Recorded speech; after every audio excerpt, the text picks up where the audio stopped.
السلام عليكم ومرحبا بكم جميعا، وسلام خاص وحار لجميع متتبعين وعودة جديدة إلى قناة صوفيا. اليوم إن شاء الله غادي نعملو الشيار. ندوزو إن شاء الله المقادير.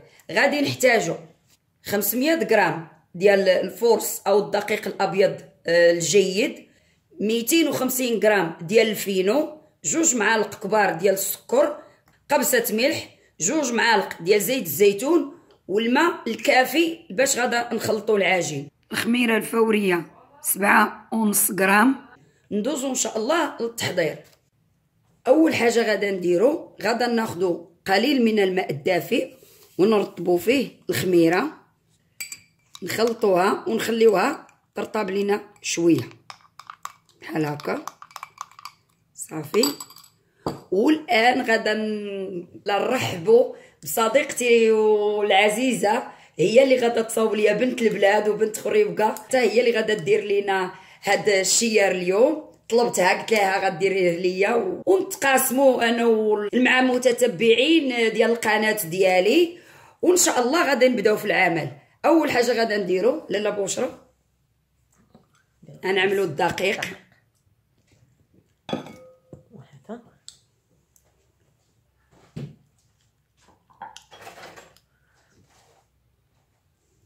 نعملو الفينو، نزيدو عليه السكر، الزيت 2 معالق،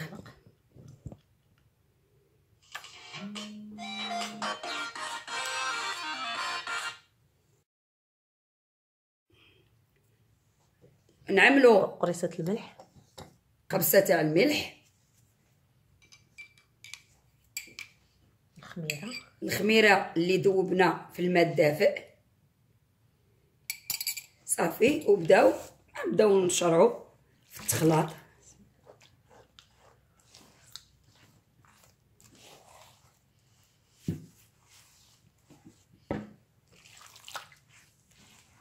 هي فضلت تعملوه بيديها، انا قلت ليها نعملوه في الماكينه في العجانه الكهربائيه، قالت لك لا انا مولفه كنديرو بيدي وغادا نخلطو بيدي تقليدي مغربي. نتمنى والله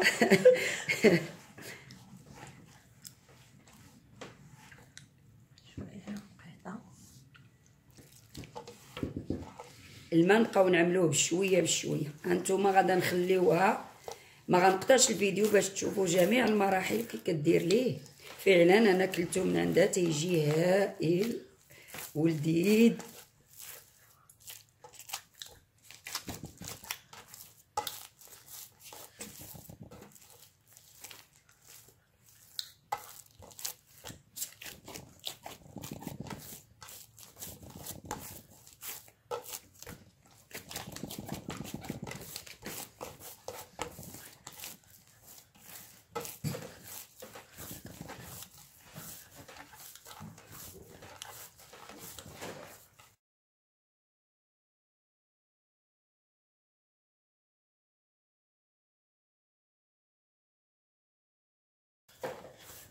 تيبغي شويه التليف وتيبغي الخاطر.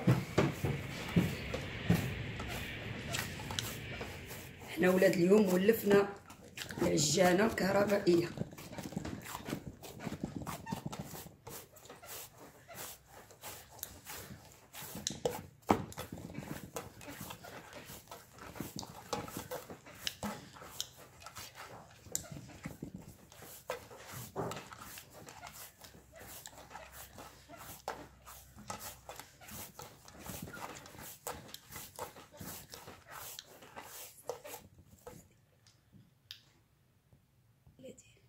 شويه الماء باش عاوتاني نزيدو فيه الماء.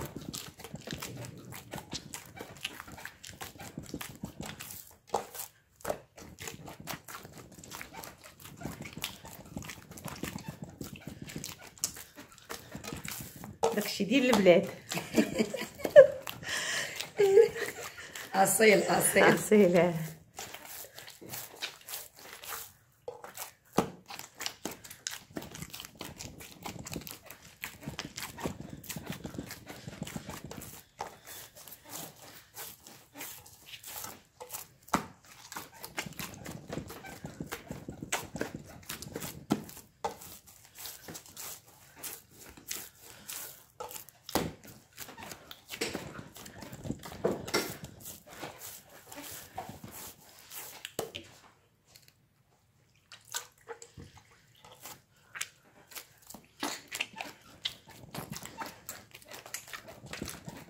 حنا اللي عندنا مهم هو العجين كيفاش كدار تيولي تيوصل للقوام ديالو باش يجي مزيان ويجي هائل ويصدق في هذا الشيار. داكشي علاش ما غاداش نقطع لكم الفيديو كي قلت في الاول باش تشوفوا جميع المراحل.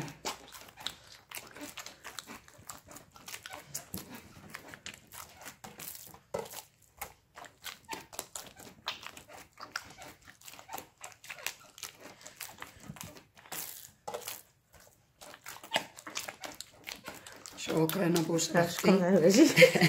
بارك الله فيك. انا ندوك معنا اليوم هاد شويه. لا على اختك عزيز عليها.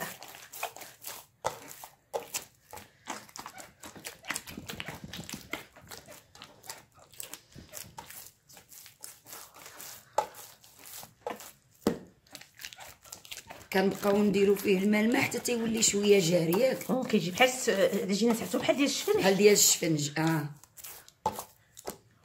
من الاخر تجمعيه بشويه الزيت. حنا نديرو داكشي بشويه مرحله بمرحله حتى نوصلو باش كاع المشاهدين يشوفوا.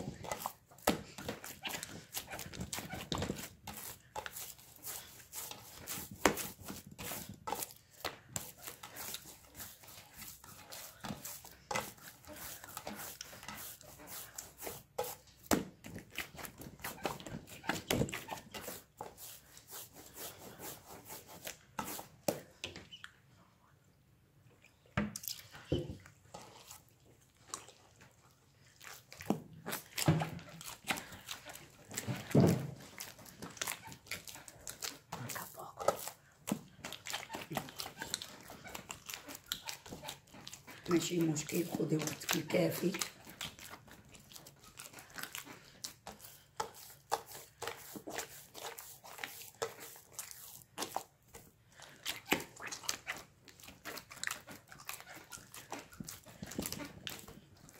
المهم هي غادا تستمر بحال هكا لان شويه الفيديو باش ما يجيش طويل بزاف.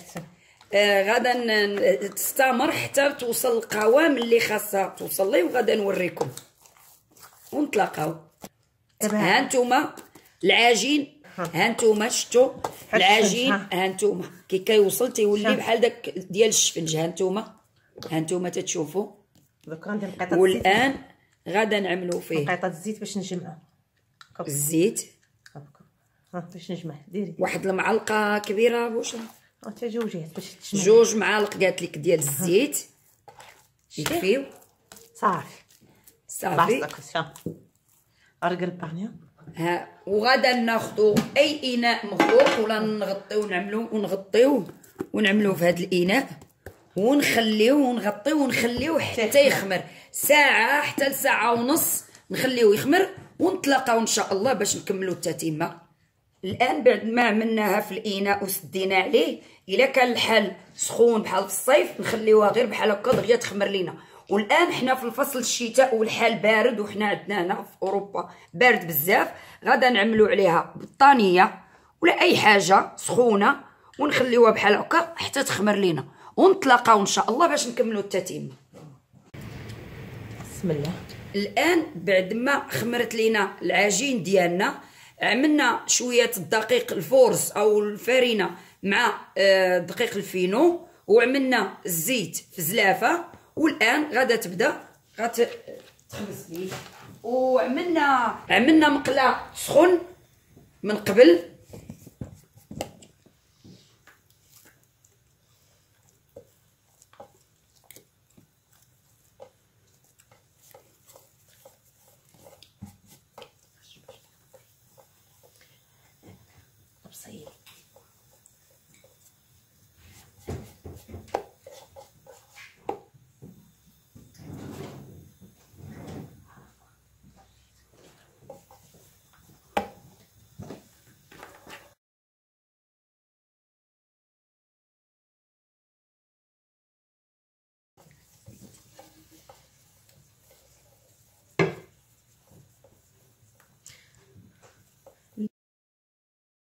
من بعد ما كورت هذاك الكويرات خدنا اناء او بلاطو رشات عليه قليل من الدقيق ونعملوه فوق منهم.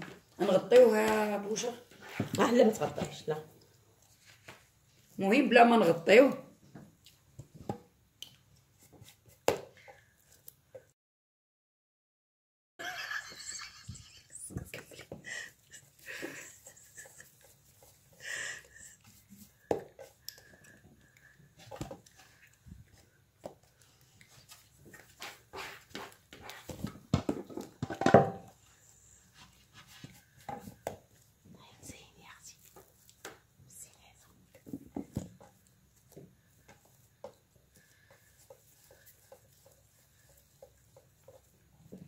وحنا غادا تكمل على هاد الطريقه حتى تكمل بما يعاودوا ترتاح لينا العجينه ديالنا، هاد الكويرات ديالنا يرتاحوا شويه ونتلاقاو.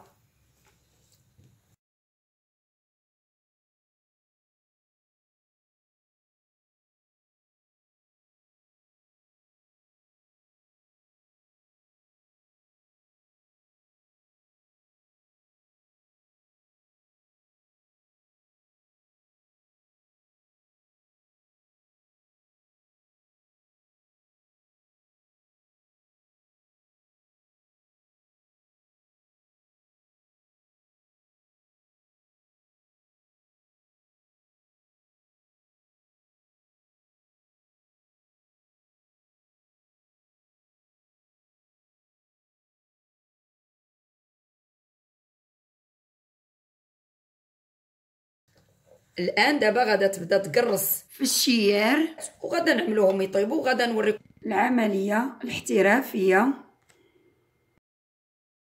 هاي انتم كتشوفوا الطريقه كيفاش كدير حتى كتقرصهم.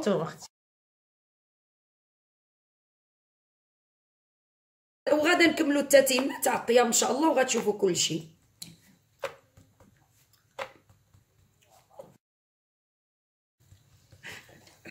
الان تتعمل قطرات قليلين تاع الزيت النباتيه، وانتم ها هو الفيديو تابعوه وغتشوفوا كيفاش الطريقه.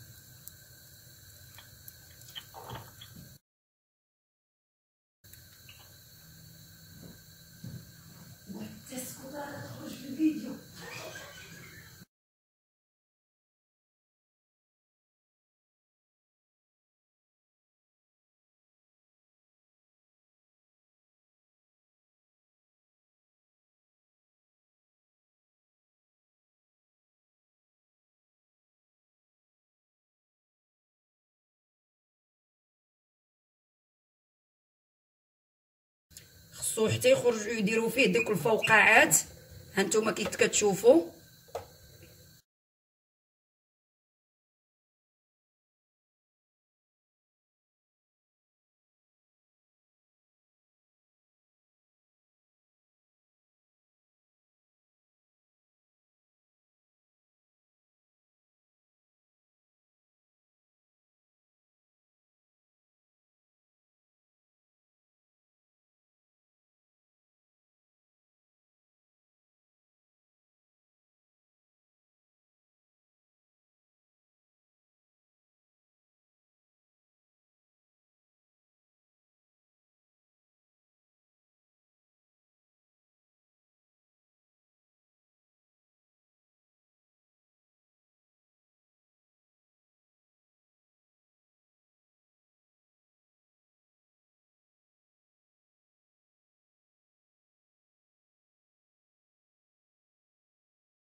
مسكين.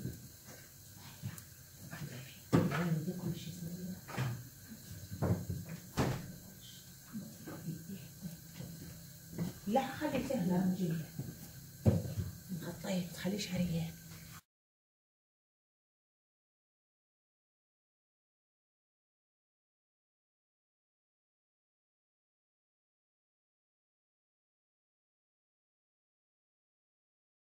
الان هذا هو الشكل وديال الطياب ديالو. هانتوما كي كتشوفوا تيجي بحال هكا داير كي الاسفنج صراحه رائع. المهم حنا دابا غادا نكملوا في الطياب تتكمل عندنا العجين اللي عندنا كاملين، ونتلاقاو ان شاء الله في الشكل النهائي. الان من بعد ما كملنا كاع الكميه تاع العجين اللي درنا، هذا هو شكله النهائي. ها هو كي كيجي فعلا مثل الاسفنج، ما نقولش لكم رائع، فعلا رائع تبارك الله. الصديقه ديالي وصاحبتي بارك الله فيها لاله بشرى تنشكرها بزاف، فعلا تيجي رائع. جربوه طريقه سهله، انا كيبان ليا صعيب ولكن في الحقيقه ماشي صعيب تبارك الله عليها، تتعرف توري وتتعرف تصاوب. لا هو في الحقيقه تيبغي كيف كيكون يطيب بنادم يوجد واحد كاس تاتاي والزبده والعسل، واللي ما بغاش ياكلو غير بالزبده الا ما كانش كيحب الدهنيات، ولا ياكلو غير هكاك حتى هو تيجي فعلا رائع بوحدو رائع. سولوني انا كلت وحده قبل سمحوا لي، فعلا رائع بزاف. وهذا هو شكله النهائي. نتمنى تعجبكم الوصفه تاع اليوم، والا عجبتكم ما عليكم الا تعملوا الاعجاب وتشاركوا في القناه وتفعلوا الجرس باش يوصلكم جديد الوصفات. وبالصحه والراحه والى وصفه جديده ان شاء الله.